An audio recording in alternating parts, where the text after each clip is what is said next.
Amada Iglesia, muy buenos días. Estamos aquí, hermanos, congregados hoy en espíritu, no en cuerpo, pero sí en espíritu, para adorar al Señor en el día del Señor. Recordemos, hermanos, que ante estas providencias que estamos actualmente viviendo, nos ha tocado ajustarnos a una adoración corporativa en espíritu, aunque no es lo ideal. Sin embargo, por eso nos estamos uniendo a través de este medio y en espíritu, para que, como dice Romanos capítulo 12, nuestra adoración sea un solo sacrificio al Dios Santo. Y, amados, vamos a comenzar encomendándonos a Dios en oración. Quiero recordarles, hermanos, que nuestra oración debe ser congregacional. Y quisiera recordar unas palabras de Pablo allí en 1 Corintios capítulo 14, en el versículo 16, en donde él dice a la iglesia en Corinto: porque si bendices solo con el Espíritu, el que ocupa lugar de simple oyente, ¿cómo dirá el amén a tu acción de gracias? Pues no sabe lo que has dicho.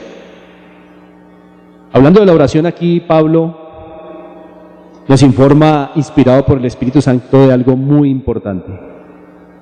La oración corporativa, al finalizar, debe llevar el amén de todos. Pero para que ese amén sea un amén bíblico, un amén que honre al Señor, debe haberse hecho sobre la base del entendimiento corporativo, como recuerda aquí Pablo.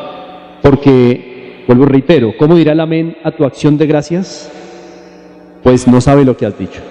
Así que, hermanos, yo voy a dirigir la adoración congregacional, pero para que podamos decir todos amén al final, ustedes deben seguir mis pensamientos y mis palabras y orar con base en lo que voy a dirigir. Pero es una oración congregacional. Unámonos en espíritu en la adoración al Señor, orando a Él.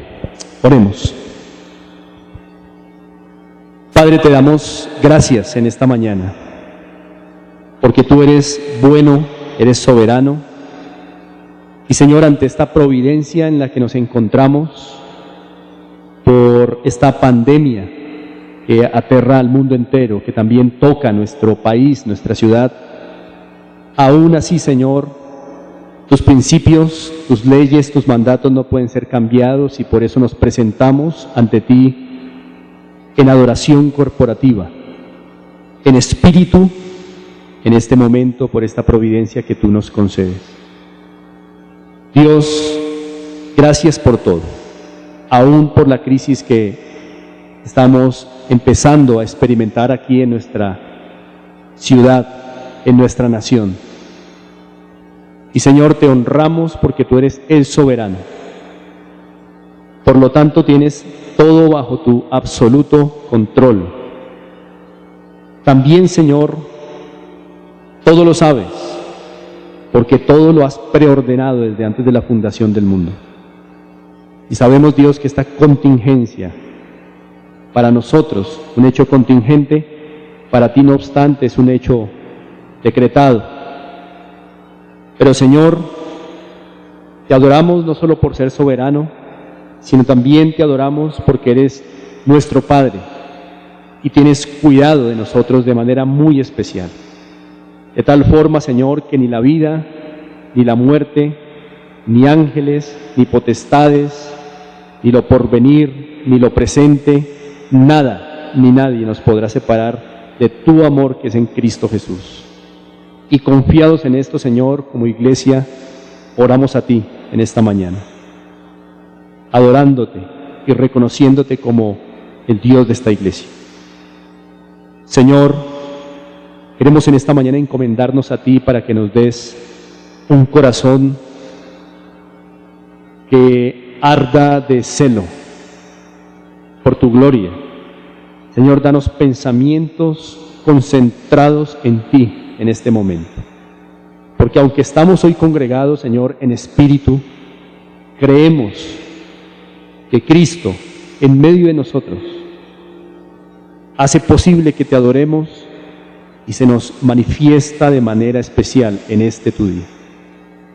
Por eso, Dios, te adoramos, te damos gracias por concedernos orar a ti, Señor, acercarnos a ti.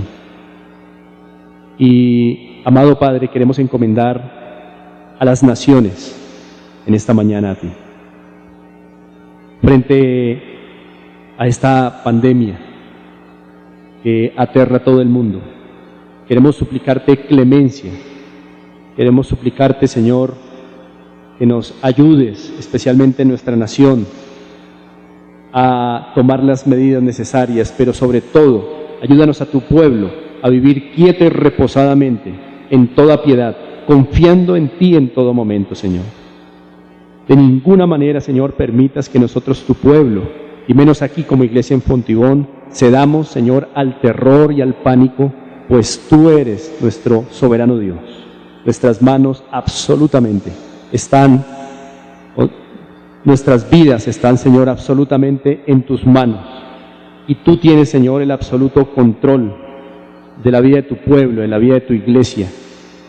Y por eso, Señor, confiando en ti, en este momento, te pedimos que nos des esa quietud, que nos des ese reposo, particularmente en este momento para honrarte, para magnificarte.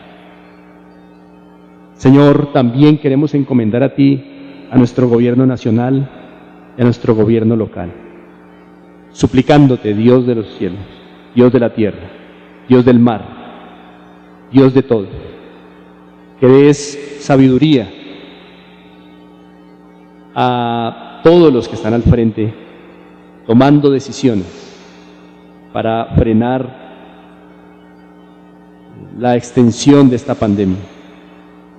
Dale sabiduría, Señor, para que tomen las mejores medidas, para que tomen, Señor, las mejores decisiones para nuestra nación, para nuestra capital. Y también rogamos que uses a nuestras autoridades para que ellas cumplan, Señor, tu plan para nuestra Colombia y para nuestra ciudad en Bogotá. Porque sabemos, Señor, que nuestras autoridades son siervos tuyos para tu gloria. Por eso, amado Dios, en esta mañana encomendamos a nuestras autoridades a ti, para que las guíes. También, Dios Todopoderoso, te rogamos por los que no te conocen, aquí, Señor, en nuestra nación, aquí en nuestra capital. Señor, te rogamos que llames a tus escogidos a través de la acción de tu iglesia. Particularmente rogamos, Señor, que como iglesia nos uses para seguir llevando tu evangelio a las personas de nuestros sectores, de nuestra capital, aún de nuestra nación, para que te conozcan. Concédenos, Señor, seguir extendiendo tu reino. Qué privilegio, Dios, tenemos como iglesia de ser parte de tu magno proyecto de extender el reino sobre la tierra. Y te damos gracias por nosotros como iglesia local aquí en Fontibón, que nos das el privilegio de participar y de cooperar en esta tu obra. Concede a muchos que has escogido conocer el Evangelio a través del trabajo de esta tu iglesia. Dios, eres soberano y por eso te adoramos. Eres nuestro Padre, nuestro Dios y digno de ser reconocido, adorado. Por eso, Dios, en esta mañana te adoramos, en el nombre de Cristo Jesús. Amén. Bien, hermanos, vamos a seguir adorando al Señor ahora con la lectura de su palabra. Recordemos que la lectura de la palabra también es un acto pleno de adoración a Dios. Y vamos a hacerlo ubicándonos en los Salmos 145 y 146. Vamos a hacer la lectura de los Salmos 145 y 146 de acuerdo con el plan de lectura que llevamos como iglesia local. Salmos 145 y 146.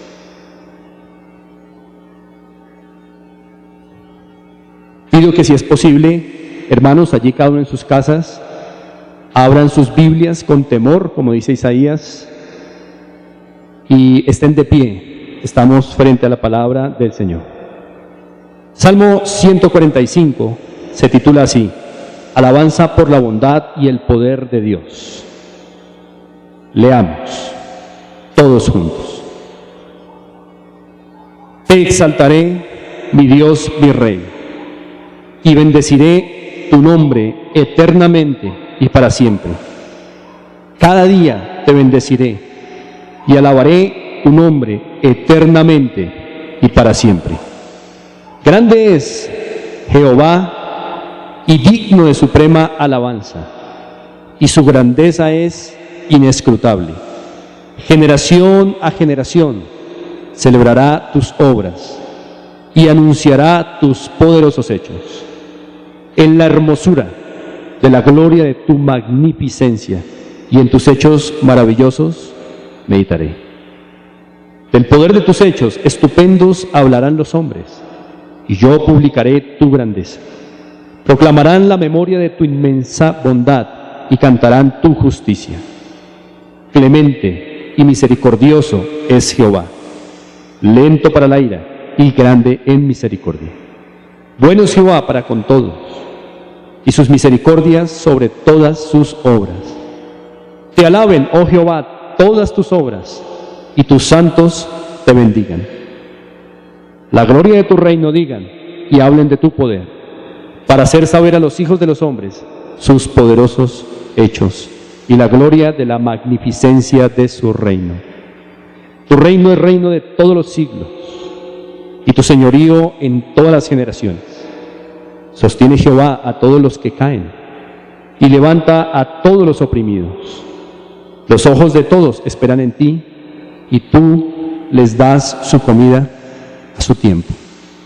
Abres tu mano y colmas de bendición a todo ser viviente. Justo es Jehová en todos sus caminos y misericordioso en todas sus obras. Cercano está Jehová a todos los que le invocan, a todos los que le invocan de veras. Cumplirá el deseo de los que le temen, oirá asimismo el clamor de ellos y los salvará. Jehová guarda a todos los que le aman, mas destruirá a todos los impíos. La alabanza de Jehová proclamará mi boca, y todos bendigan su santo nombre eternamente y para siempre. Vamos a leer también el Salmo 146, todos juntos en espíritu. Alabanza por la justicia de Dios. Verso 1. Alaba, oh alma mía, a Jehová. Alabaré a Jehová en mi vida. Cantaré salmos a mi Dios mientras viva. No confiéis en los príncipes, ni en hijo de hombre, porque no hay en él salvación. Pues sale su aliento y vuelve a la tierra. En ese mismo día perecen sus pensamientos. Bienaventurado aquel cuyo ayudador es el Dios de Jacob, cuya esperanza está en Jehová su Dios, el cual hizo los cielos y la tierra, el mar y todo lo que en ellos hay, que guarda verdad para siempre, que hace justicia a los agraviados, que da pan a los hambrientos. Jehová liberta a los cautivos. Jehová abre los ojos a los ciegos. Jehová levanta a los caídos. Jehová ama a los justos. Jehová guarda a los extranjeros. Al huérfano y a la viuda sostiene. Y el camino de los impíos trastorna. Reinará Jehová para siempre, tu Dios, oh Sión, de generación en generación. Aleluya. Hay dos pasajes maravillosos, uno en el 145, versículo 10, dice: Te alaben, oh Jehová, todas tus obras, y tus santos te bendigan. Hermanos, eso es lo que estamos haciendo congregados en espíritu en esta mañana, bendiciendo su nombre. Y el verso 11 dice: La gloria de tu reino digan, y hablen de tu poder. Eso lo hacemos a través de los cánticos, de la oración, de la lectura de la palabra, de la exposición de la palabra y de vivir la palabra en comunión unos con otros. Y también en el Salmo 146, ya al inicio, se nos anima de esta manera: alaba, oh alma mía, Jehová, alabaré a Jehová en mi vida y cantaré salmos a mi Dios mientras viva. Amados, mientras estemos sobre esta tierra y mientras haya aliento en nuestra alma, vamos a cantar al Señor salmos, himnos, cánticos espirituales. Así que, amada iglesia, les invito a que juntos cantemos al Señor como otro acto de adoración de nuestra adoración corporativa en espíritu el día de hoy. Cantemos. Amada iglesia, vamos entonces a alabar al Señor, vamos a adorarlo con cánticos. El Salmo 37:7 dice: calla ante Jehová y espera en Él. Y una manera de callar ante Jehová es callando nuestras propias ideas, callando nuestros propios pensamientos, pero hablando o cantándolos de Él. Y así también esperamos en Él. Así que, amados, unámonos en espíritu, cantemos al Señor allí, si es posible, en cada uno de sus lugares, por favor. Colóquense de pie delante del Señor y vamos a adorarlo. Vamos a entonar el himno 371, cuán dulce es confiar en Cristo.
Confianza en el Señor Jesucristo se fortalezca cada día más.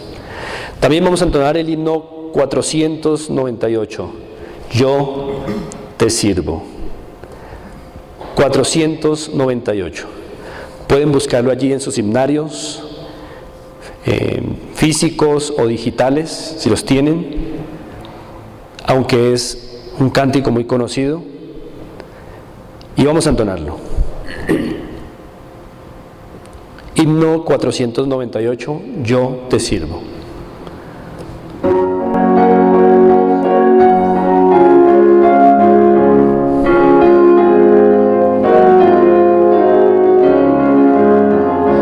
Yo te sirvo porque te amo, tú me has dado salvación.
Servimos a nuestro Dios con gratitud, porque Él nos sirvió primero en Cristo Jesús. Vamos a entonar también el himno número 156. Hay un canto nuevo en mi ser. Ubiquen por favor el himno 156. Hay un canto nuevo en mi ser.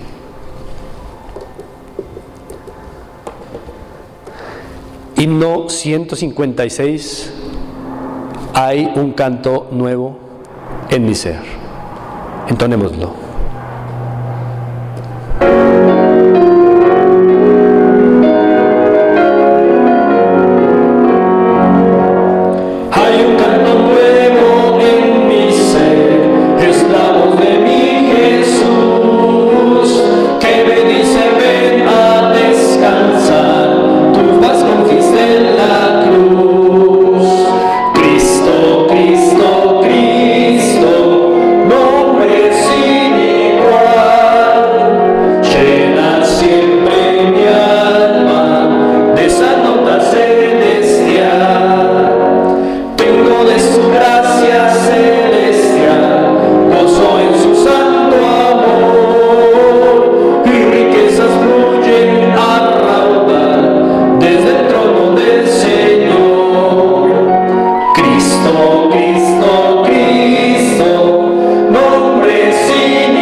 Por favor, dirija una oración congregacional adorando a este Dios al que le estamos cantando. Señor, te alabamos y bendecimos tu santo nombre. Gracias por tu amor, tu misericordia que nos da cada mañana. Gracias, Señor, porque nos has dado el privilegio de pertenecer a tu familia, a ser tus hijos. Dios, en este momento estamos alabando tu santo nombre, exaltándote como dueño y Señor de nuestras vidas. La gloria es para ti, oh Dios. Gracias porque sin ti no somos nada, Señor. Y gracias porque nos permite, Señor, ser hijos tuyos, Señor. Y nos das ese privilegio, Señor, de glorificar tu nombre a través de estos himnos, de estos cánticos, Señor. Ayúdanos a cada uno, Señor, aquí en este momento, en las casas, Señor, que te haremos en espíritu y en verdad, Señor, con ese corazón convencido de que estamos en tus manos, Señor, y que dependemos y confiamos en ti plenamente, Señor.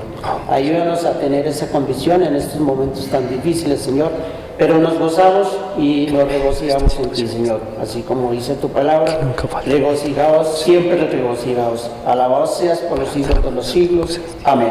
Amén. Vamos a seguir entonando el himno 490. Dilo a Cristo. Ubiquen por favor el himno 490. Dilo a Cristo. Este es un cántico sencillo que no obstante nos recuerda la centralidad de Cristo en la vida de nosotros como iglesia.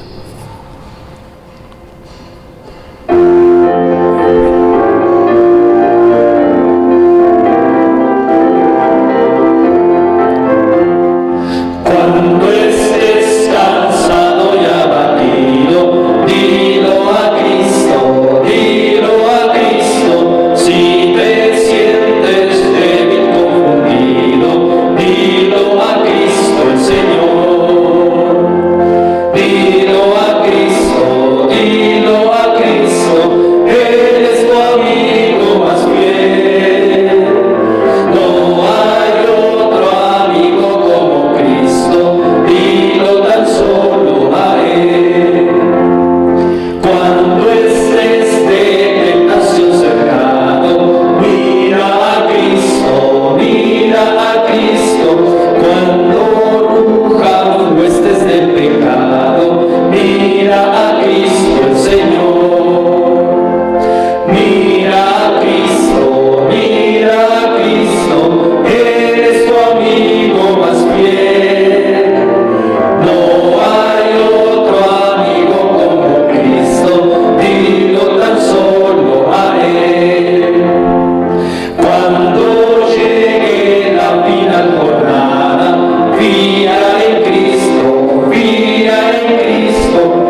Cristo es el centro de nuestras vidas.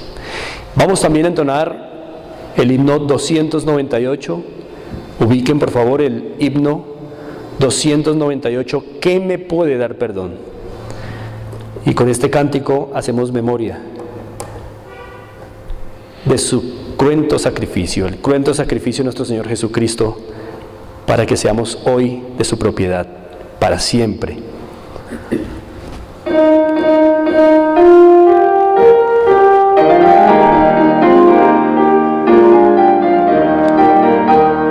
¿Qué me puede dar perdón? Solo de Jesús la sangre y un nuevo corazón. Solo de Jesús la sangre. Precioso es el raudal que limpia todo mal. No hay otro manantial. Solo de Jesús la sangre. Fue un rescate eficaz. Solo de Jesús la sangre. Trajo santidad y paz. Solo de Jesús la sangre. Precioso es el raudal que limpia todo mal. No hay otro manantial. Solo de Jesús la sangre. Pero para mi salud, solo de Jesús la sangre. Tiene sana virtud, solo de Jesús la sangre.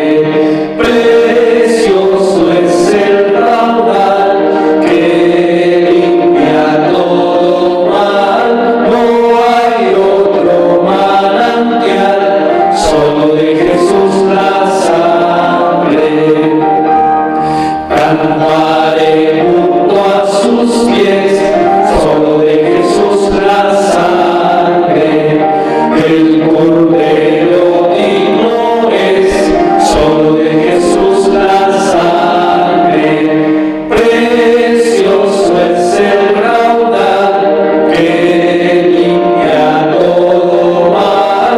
No hay otro manantial, solo de Jesús la sangre.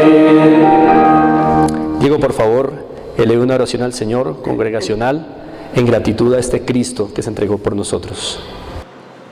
Gracias, Señor, Padre eterno, te damos por tu Hijo enviado para que cumpliera un propósito a nuestro favor y en nuestro lugar, para solucionar nuestro grave problema de pecado. Gracias por nuestro Cristo y por la promesa de la vida eterna que tenemos en Él. Confiamos, Señor, en tu promesa, porque la obra de Cristo en la cruz es completa y perfecta, dada a nuestro favor. Y para ti toda la gloria, Señor, por la vida, muerte y resurrección de Jesucristo. Muchas gracias, eres fiel. Amén. Bien, amada iglesia, continuamos adorando al Señor y vamos preparándonos, por favor, para adorar al Señor con la exposición de la palabra y la audición de la misma de parte de cada uno de ustedes. Así que dispongamos nuestros corazones para estar centrados en la palabra, adorando a Dios, mientras Cristo también se manifiesta en nuestras vidas de manera especial en este su día. Amada iglesia, vamos entonces en esta mañana a adorar al Señor a través de la exposición de su palabra y también de la audición de la misma. Quiero recordarles, iglesia, que tanto la exposición de su palabra como la audición de la misma, juntas acciones, constituyen un acto de adoración a Dios en el mismo nivel. Así que mientras yo expongo la palabra, ustedes oyen la palabra y así estamos unidos en espíritu sobre la misma palabra, en adoración a Dios. Vamos a encomendarnos a Él. Soberano Dios, te damos gracias en esta mañana por concedernos tu palabra. Es un privilegio para nosotros poder abrir la Biblia tener un canon completo de tu revelación de manera escrita para todo tu pueblo en el mundo. Y nosotros aquí, Señor, como iglesia local, estamos muy beneficiados y agradecidos contigo por tu palabra. Señor, te ruego que mientras exponemos, oímos tus palabras, la gloria de Cristo nos impregne, tu Espíritu Santo nos redarguye, y danos, Señor, el poder para ser transformados por ella, a través de ella, y nuestros entendimientos renovados por ella. Nos encomendamos a ti, Dios del cielo, en Cristo Jesús. Amén. Bien, amados, vamos a hacer un pare en la serie que habíamos comenzado sobre iglesia militante para tratar un tema que puede sernos como iglesia muy útil en medio de la contingencia, de la situación que estamos actualmente viviendo. Necesitamos que la Biblia nos guíe, nos informe, nos capacite, nos entrene para saber cómo enfrentar esta y cualquier otra crisis. Quisiera compartir con ustedes en esta mañana entonces 3 principios dentro de una enseñanza temática.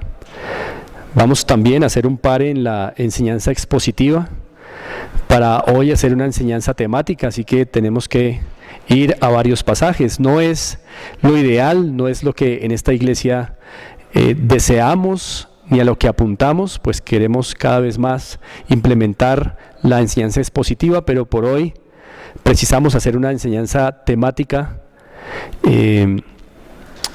debido al tema que nos atañe. Y el título de la enseñanza que quiero compartir, hermanos, con ustedes es Teología práctica para tiempos de crisis. Teología práctica para tiempos de crisis.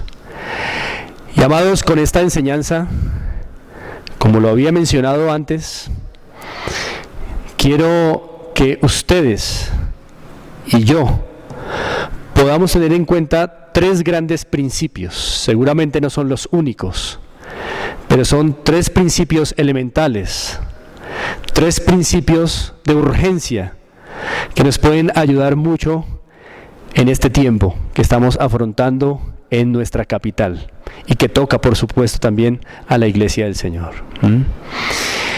Como les decía anteriormente, amados, necesitamos que sea Dios quien nos diga cómo actuar en cada circunstancia, y Él nos ha hablado a través de su palabra. Teología práctica para tiempos de crisis. Este título, y particularmente esa expresión teología práctica, hace referencia a la información bíblica que necesitamos para los asuntos prácticos de la vida cotidiana. De ahí la expresión teología práctica. Teología supone que debe haber un conocimiento integral de las Escrituras, que se organice, que se ponga en conjunto, que sea sistemático, para tener una base sólida desde toda la palabra. Y práctica supone que ese conocimiento sistemático ha de servir para la vida cotidiana. Así que, hermanos, a través de 3 principios que podemos extraer de 3 pasajes diferentes, podemos resumir lo que las Escrituras de manera general dicen para enfrentar tiempos de crisis. Y el primer principio que quiero compartir con ustedes es un principio que he denominado de la gracia. El principio de la gracia. Este principio nos enseña que en tiempos de crisis la gracia es una de las maneras en que podemos sobrellevarla. Vamos a ir a 2 Corintios capítulo 8 y nos ubicamos en el versículo 1. Segunda a los Corintios, capítulo 8, y nos ubicamos en el versículo 1. Quiero que por favor vayan conmigo allí. Esta es la segunda carta que Pablo escribe a los hermanos en Corinto. En su primera carta, Pablo trató temas muy sensibles para la congregación. Y Pablo también trató temas concretos sobre problemas y sobre algunas falsas enseñanzas que se estaban mezclando, que estaban permeando la vida de la iglesia en Corinto. De tal manera que en su segunda carta, Pablo sigue tocando algunos temas, pero en la segunda carta Pablo también quiere dar mucho ánimo a la iglesia, especialmente porque parece que después de esa primera carta, parece que después de esa primera epístola que fue un tanto dura, algunos miembros de la congregación reaccionaron positivamente, se arrepintieron y dieron a conocer este arrepentimiento a través de Tito, quien también consoló a Pablo con esas buenas noticias de la iglesia de Corinto.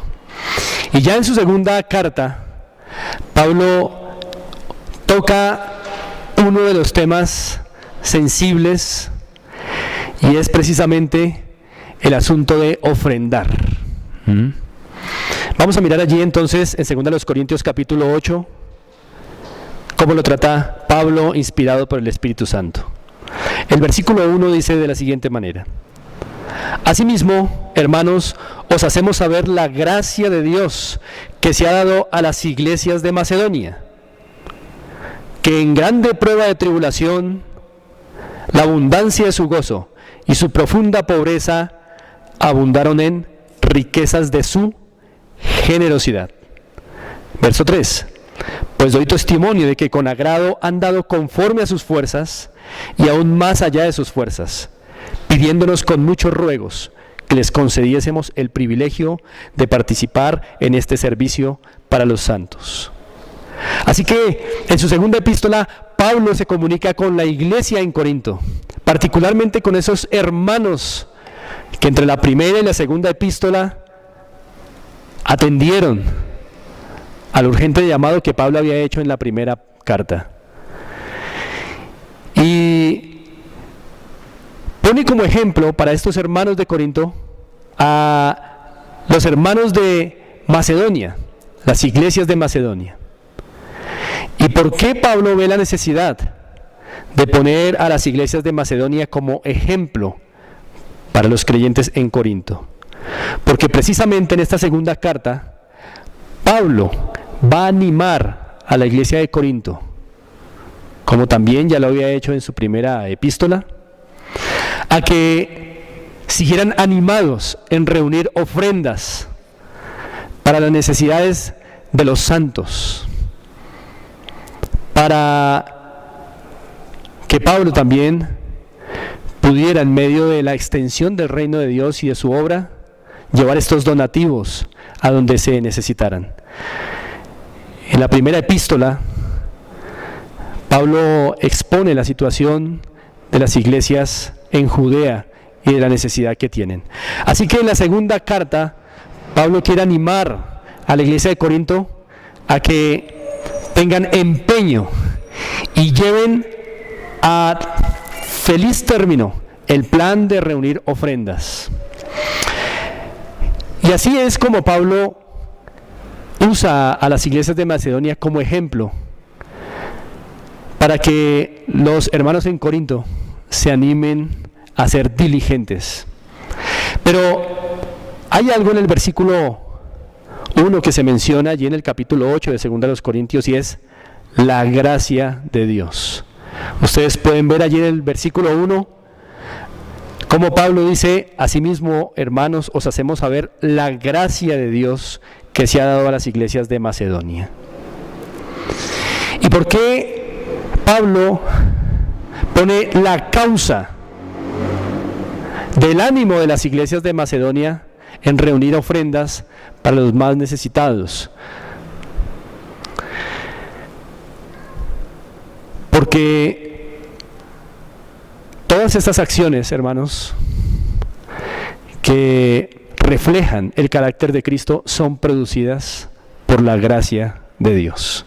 Esa es la causa de todo bien en la iglesia, en el reino de Dios, en la extensión de su reino. La gracia de Dios es la causa de todo aquello que hacemos en conformidad con la imagen de Cristo, como por ejemplo, dar.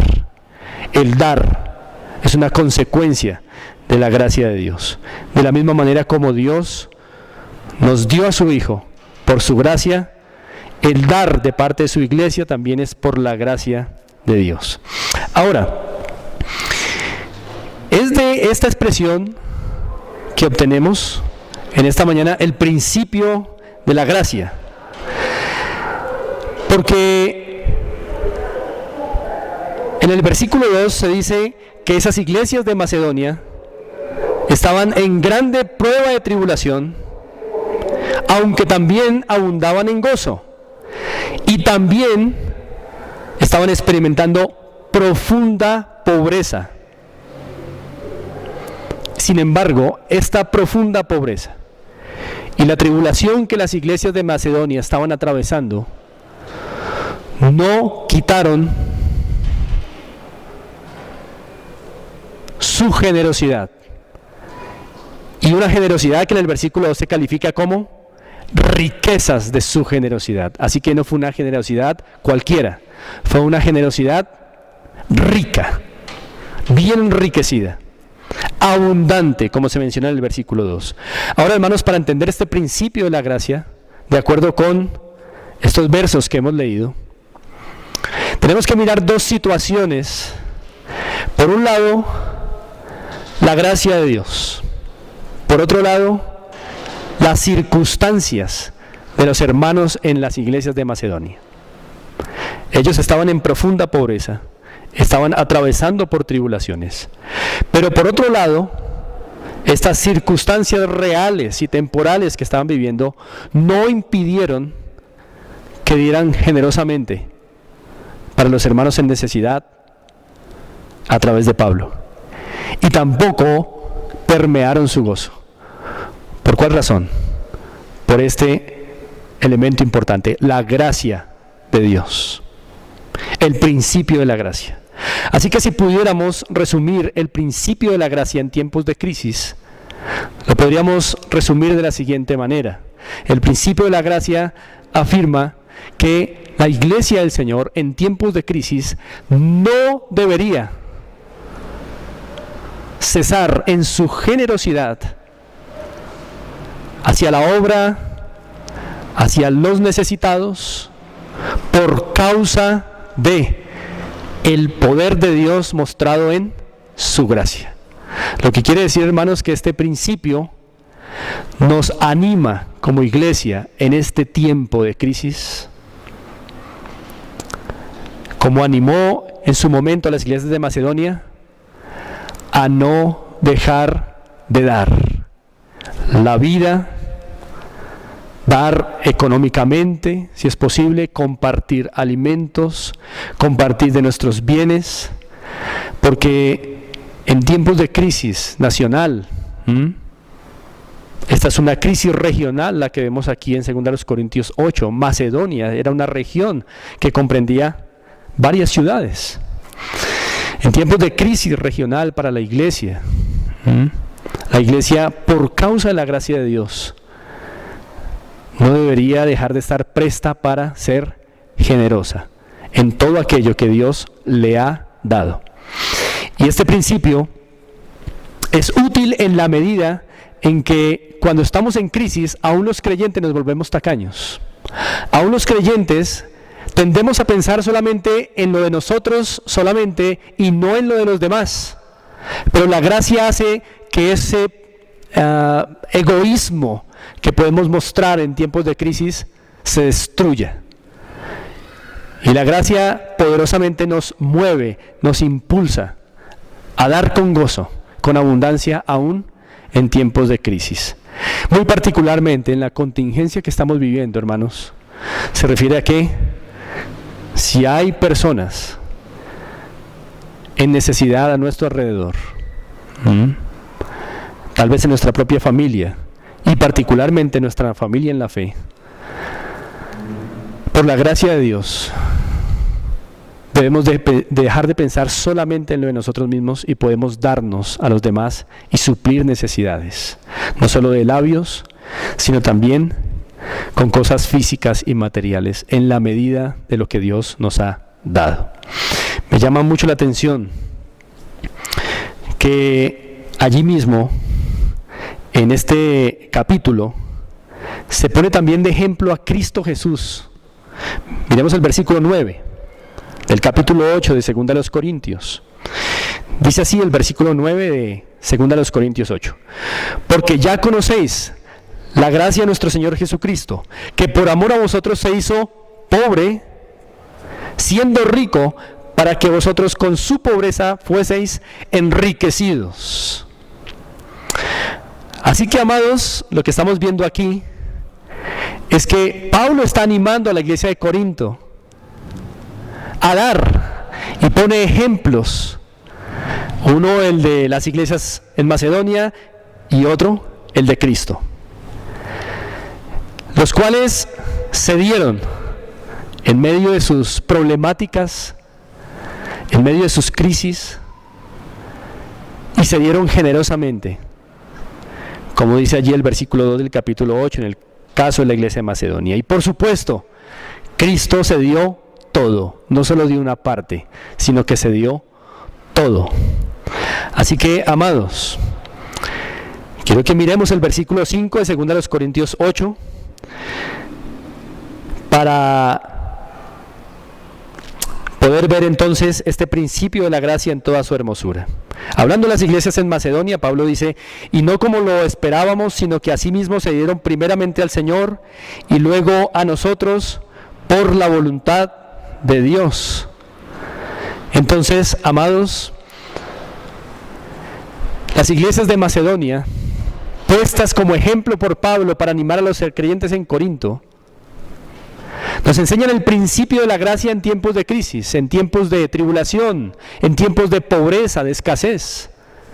Dios no quiera, hermanos, que nuestra nación tenga que afrontar una situación así, pero es probable. Y aún en esa situación, podemos, por la gracia de Dios, enfrentarla siendo generosos, no blindándonos o autoblindándonos, no encastillándonos, sino protegiéndonos, pero protegiendo también a otros. Para el segundo principio, quiero que me acompañen a Eclesiastés, capítulo 11. Vamos a ir a Eclesiastés, capítulo 11. Este precioso libro, algunos dicen que fue escrito por Salomón, otros dicen que fue escrito por alguien que claramente quería corregir los excesos de Salomón después de sus casi últimos años de vida apartado de Dios. Sea lo uno o sea lo otro, Eclesiastés es un libro precioso y su hermosura se puede notar en un versículo de este libro poético. Vamos a Eclesiastés capítulo 12, versículo 13. Dice allí en Eclesiastés capítulo 12 y versículo 13: el fin de todo el discurso oído es este: teme a Dios y guarda sus mandamientos, porque esto es el todo del hombre. Aunque en Eclesiastés a veces aparentemente podemos encontrar algunas notas de desánimo, algunas notas de cansancio por la manera tan repetitiva en que ocurren las cosas en este mundo, aunque en Eclesiastés en algunas ocasiones podemos hallar algunos versículos que parecen decepcionantes con la vida aquí, sin embargo, Eclesiastés recoge toda esta información para decir que en verdad la vida debajo del sol es inútil sin Dios. Y que lo que vale la pena realmente, como acabamos de leer aquí, es temer a Dios y obedecerle. Y es entonces cuando la vida bajo el sol haya sentido. Y es precisamente de este libro en donde vamos a extraer el segundo principio. Ya vimos el primero, el principio de la gracia. Ahora vamos a ver un segundo principio en tiempos de crisis. Lo he llamado el principio de la previsión. El principio de la previsión. Ver por anticipado. Entonces está el principio de la gracia y ahora el principio de la previsión. Vamos a leer Eclesiastés capítulo 11, versos 1 y 2. El autor escribe allí: echa tu pan sobre las aguas, porque después de muchos días lo hallarás. Reparte a 7 y aún a 8, porque no sabes el mal que vendrá sobre la tierra. Noten que en el versículo 2 habla de no saber cuándo va a llegar el mal sobre la tierra. Así que estos versículos también nos hablan de un principio en tiempo de crisis. Allí se habla de el mal que pueda venir sobre la tierra.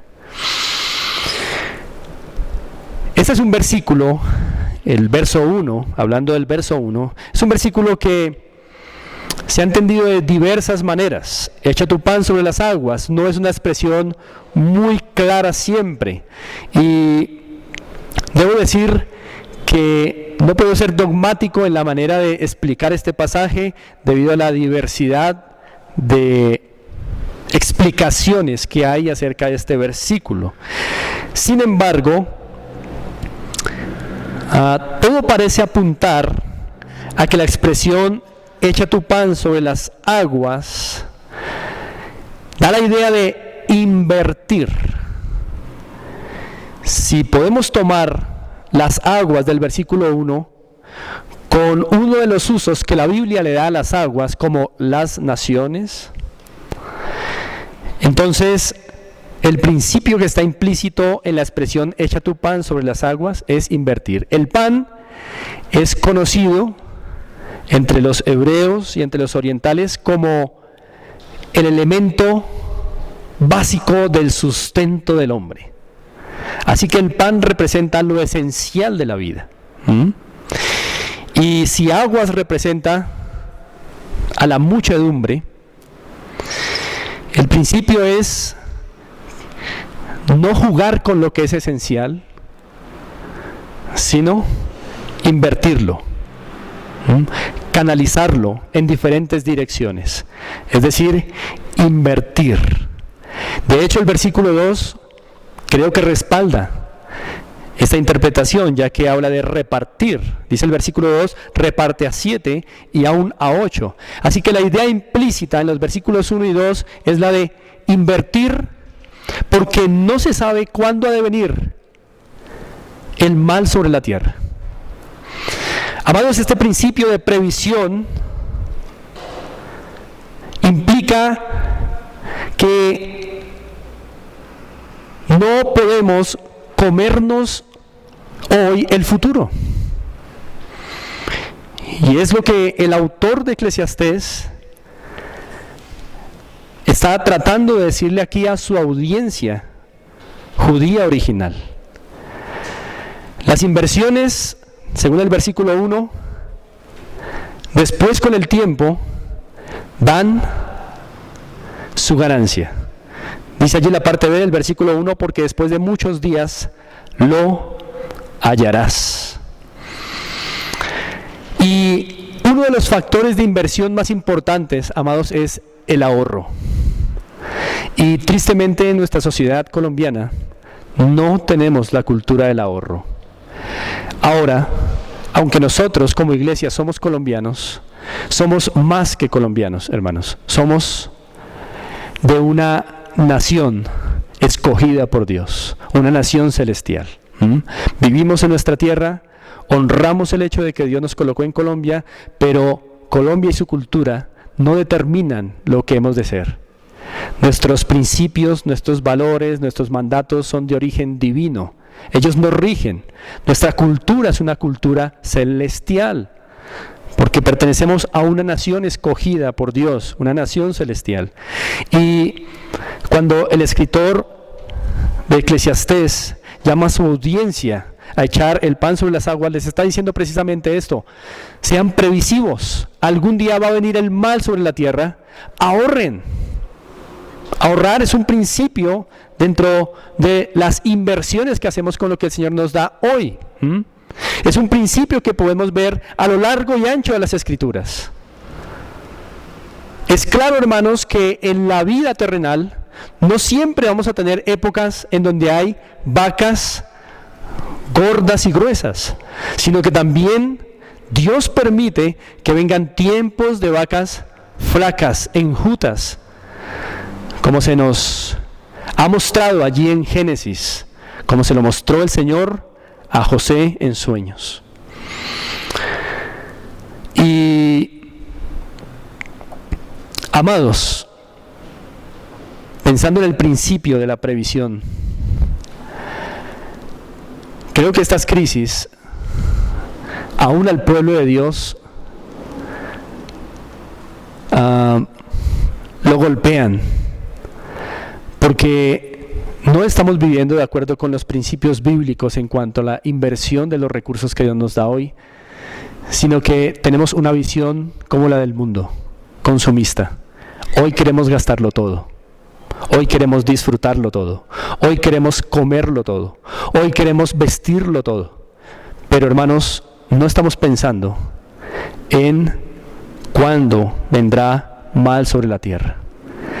Y creo que en esta crisis que apenas está comenzando, ya empezamos a notar cómo algunas personas están preocupadas por lo que va a pasar con su sustento diario, porque no hubo un ahorro, porque no hubo una previsión, porque la prosperidad que Dios nos ha dado no fue echada sobre las aguas, no fue invertida. Así que, amados, el mundo dice: comamos y bebamos porque mañana moriremos. Pero el creyente piensa y dice diferente, porque el Señor nos ha dado otros principios de vida. Y el Señor, inspirando al escritor de Eclesiastés, dice que por causa de que somos finitos y no sabemos cuándo va a venir un mal sobre la tierra, deberíamos invertir bien lo que Dios nos da en el presente. Así que, hermanos amados, les hago un llamado imperativo: obedece al Señor, ahorrando. El Señor en ninguna parte de la palabra dice que debes ahorrar grandes cantidades, pero debes ser fiel en lo poco. El Señor debe ser tan fiel que puede estarte dando, así sea algo muy poco, pero que puedas destinar para el ahorro. Hermanos, no es justo y no refleja a Cristo que nos comamos nuestro futuro. Así que, con las palabras del escritor de Eclesiastés, echemos nuestro pan, lo esencial, lo básico, nuestro sustento, sobre las aguas, invirtámoslos. Y una manera de invertir es ahorrar, siempre ahorrar, porque después de muchos días hallaremos eso. ¿En qué días? Reparte a 7 y a 1 a 8, porque no sabes el mal que vendrá sobre la tierra. En días como estos, obedecer al Señor con el principio de la previsión resulta consolador y de protección y de paz. Amados, y pasamos al tercer principio, para lo cual quiero que me acompañen a 2 Tesalonicenses capítulo 3. 2 Tesalonicenses capítulo 3.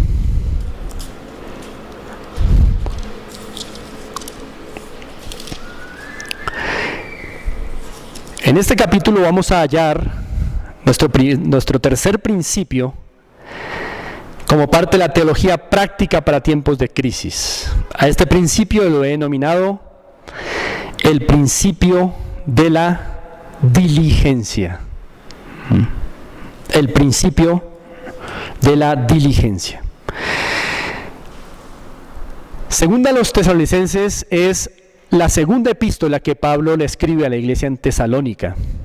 En su primera Uno de los temas clave que Pablo tocó era sobre la segunda venida de Cristo. Pero parece ser que algunos hermanos de la iglesia malinterpretaron las palabras de Pablo en su primera carta y afirmaron que la segunda venida de Cristo iba a cumplirse en su tiempo.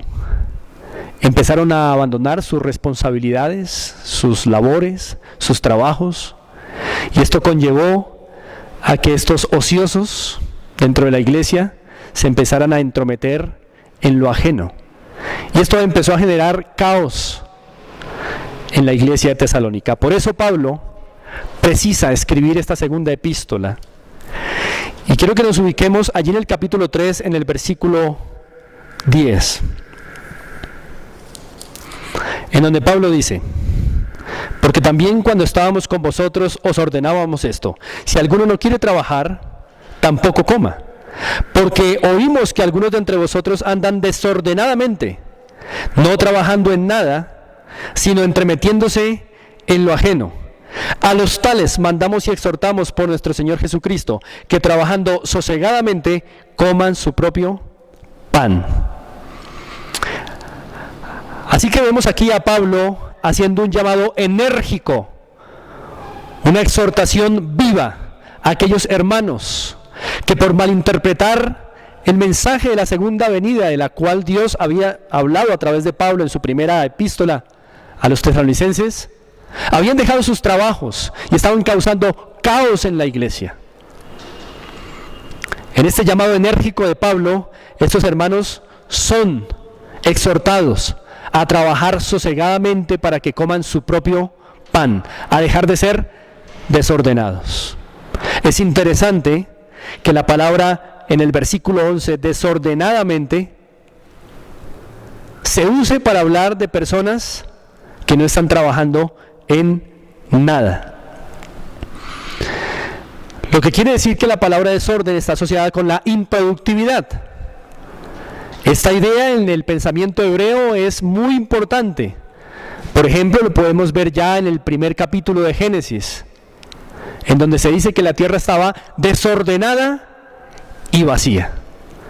Ahora pregunto, ¿cómo algo que está vacío puede estar desordenado a la vez? Es más fácil para nosotros entender que algo que tiene muchas cosas y que no están en su lugar es un lugar desordenado. Pero ¿cómo algo vacío puede estar desordenado? Esto solamente se entiende a la luz del pensamiento hebreo, en el que algo o incluso un lugar improductivo es asociado con el desorden. Y aquí vemos esa misma idea. Se asocia el desorden con la improductividad de algunos hermanos en la iglesia, porque habían salido de sus trabajos, no estaban trabajando en nada y en cambio estaban entremetiéndose en lo ajeno. Y cómo esto nos habla del principio de la diligencia. En tiempos como los que estamos viviendo, hermanos, en que inclusive nuestras actividades cotidianas por un tiempo se nos están cambiando, y ahora tal vez tengamos que pasar algún tiempo en casa, especialmente hablando de los hijos que están en colegios o en universidades, que ahora tienen que estar en casa. Estos principios deberían ayudarnos a entender, hermanos, que como cristianos, como iglesia del Señor, aún en casa deberíamos estar siendo diligentes. Este no es un tiempo que deberíamos tomarnos para perder el tiempo. Al contrario, es un tiempo en el que deberíamos aprovechar para trabajar diligentemente. Si bien no se podrá hacer con las actividades escolares o universitarias, en la obra del Señor hay que hacer mucho. En cada hogar hay tanto trabajo. Tenemos que entender, hermanos, que el Señor honra el principio de la diligencia, dando pan al que trabaja. Y esa es una responsabilidad de todos. Hermano amado, si usted se encuentra en la situación actual, en la que algunos hijos suyos que estaban en el colegio, en la universidad, ahora están en casa, anímeles. Hijo, usted que está viendo esta enseñanza, debe ser diligente y debe trabajar en su casa, debe ayudar con las labores diarias y debe impulsar el reino de Dios desde su casa, entrenándose en la palabra del Señor, profundizando en doctrina, multiplicando su tiempo de oración y de piedad, aprovechando su tiempo para servir si esta situación desmejora, para que el mundo vea su testimonio, su diligencia. No es un tiempo solamente para películas, para Xbox, para PlayStation, para WhatsApp, para Facebook. No, amado hermano, porque usted es del reino de Cristo. Usted pertenece a una nación celestial. Sus principios son otros, derivan, emanan de Dios, nuestro dueño, nuestro Señor. Y este principio de la diligencia nos enseña así, a ser activos, trabajadores, trabajar fuertemente, aun cuando medidas restrictivas nos obliguen desde nuestro gobierno a estar en casa. Amados hermanos, entonces recapitulando esta teología práctica para tiempos de crisis, el principio de la gracia nos ha enseñado que en tiempos de crisis podemos ser generosos, podemos ofrendar para la obra del Señor, todavía podemos dar para la necesidad de los santos, por causa de la gracia de Dios. Ahora, cuando la gracia de Dios es despreciada, el resultado es pensar única y exclusivamente en nosotros. Pero cuando la gracia de Dios es valorada, entonces damos más allá de nuestras fuerzas. El principio de la previsión, amados, ahorrar para cuando llegue el mal sobre la tierra, es un principio bíblico y demuestra, refleja sabiduría del Espíritu Santo en el manejo de los recursos que Dios fielmente y clementemente nos da. Y el principio de la diligencia, siempre, en todo momento, el creyente trabaja para comer su propio pan. Amados, que este tiempo de crisis sea uno que Dios use para aplicar estos principios, para poder tomar su palabra con seriedad y también, hermanos, para recuperar la adoración familiar, desde donde estos principios se enseñan, se ponen en práctica y Dios de seguro añadirá bendición a su iglesia. Señor, te damos gracias porque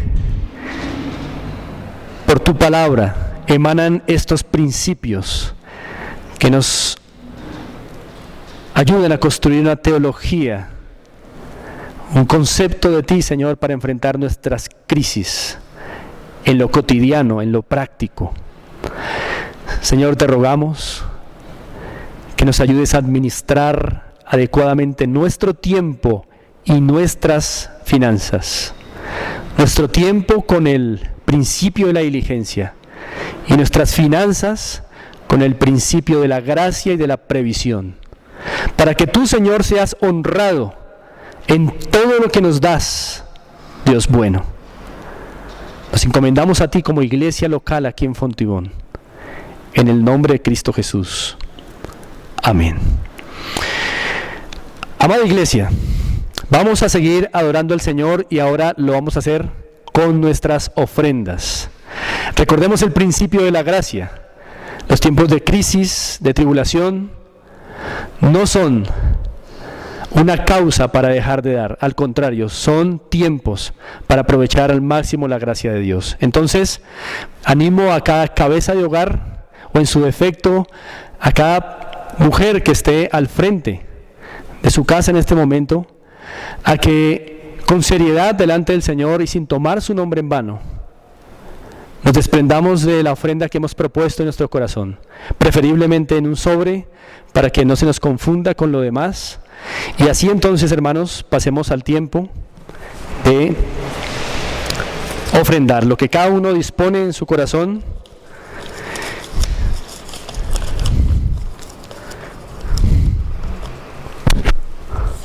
Y lo guardamos así en un sobre en donde quede claro que es apartado para el Señor, honrándolo a Él por la gracia que nos ha dado. Así que cada familia, cada cabeza de hogar, disfruten este principio de la gracia ofrendando. Cada cabeza de hogar, o en su defecto cada hermana que está al frente de su casa, recojan la ofrenda entre los suyos y apártenla en temor a Dios para su obra y para la adoración al Señor.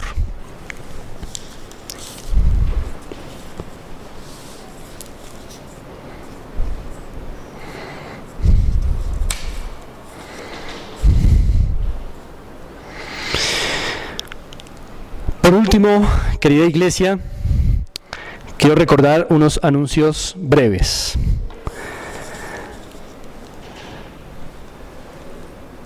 Se avecinan algunos eventos familiares, el primero de los cuales es el de padres, este próximo sábado.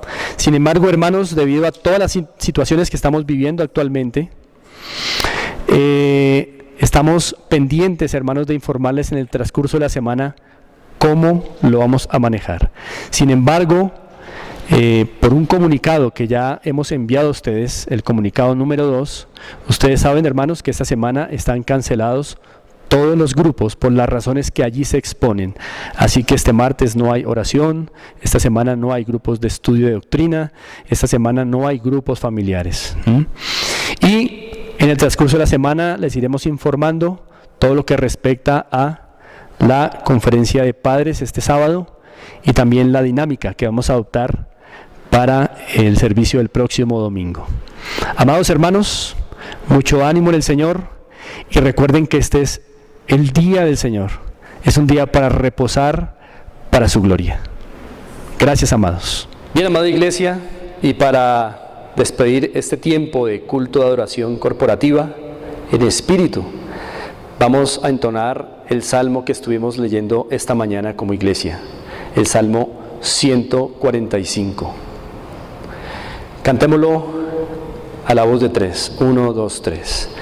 Te exaltaré, mi Dios, mi Rey, y bendeciré tu nombre eternamente y para siempre. Cada día te bendeciré y alabaré tu nombre eternamente y para siempre. Grande es Jehová y digno de suprema alabanza, y su grandeza es inescrutable. Cada día te bendeciré.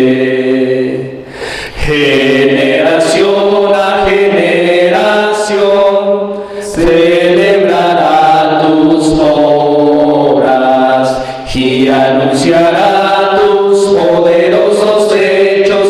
Cada día te bendeciré y alabaré tu nombre eternamente y para siempre. Grande es Jehová y digno de suprema alabanza, y su grandeza es inescrutable. Cada día te bendeciré. Señor del cielo, cada día, Dios, te bendeciremos. Te rogamos, Señor, que nos des un corazón que tenga celo de tu alabanza y tu adoración, y que podamos proclamar tu nombre, pero también que enseñemos a nuestros hijos, y estos, si tú lo permites, a los suyos, en esta tu gracia, para que de generación a generación tus obras portentosas y tu verdad sea anunciada. Te adoramos en el nombre de Cristo Jesús. Amén. Amados, así quedamos despedidos y recordemos que es el día del Señor, que todas nuestras obras hoy sean encaminadas muy particularmente y especialmente pensando en su gloria, como debe ser nuestra vida todos los días de la vida. Ánimo, hermanos.